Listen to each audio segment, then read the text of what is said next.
Welcome to Chillin' 101. We hope this video helps.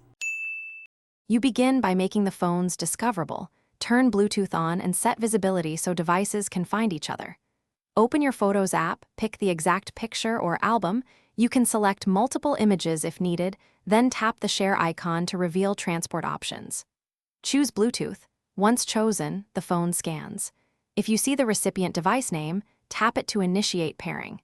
This immediate sequence gets you straight into a connection, rather than stalling on. Once a device appears, you confirm pairing codes. This secures the channel, so make sure the numbers match on both screens. After you accept, the sender begins to stream the file. Watch the progress indicator. It shows % or a progress bar, and keep the app active so the OS doesn't pause the transfer. If sending multiple images, they queue and send sequentially. Once completed, you'll get a confirmation.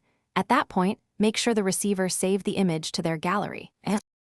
After transfer, you verify the photo by opening it on the recipient device. This confirms file integrity and correct orientation. If the transfer fails, first toggle Bluetooth off and on, then retry the share.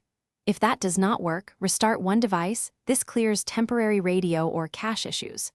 As a final fallback, use Wi-Fi Direct, a messaging app, or Cloud Link to send the photo. These methods bypass Bluetooth limits. Remember, pairing and signal strength are the most common culprits. Thanks for watching. Consider subscribing if we helped you.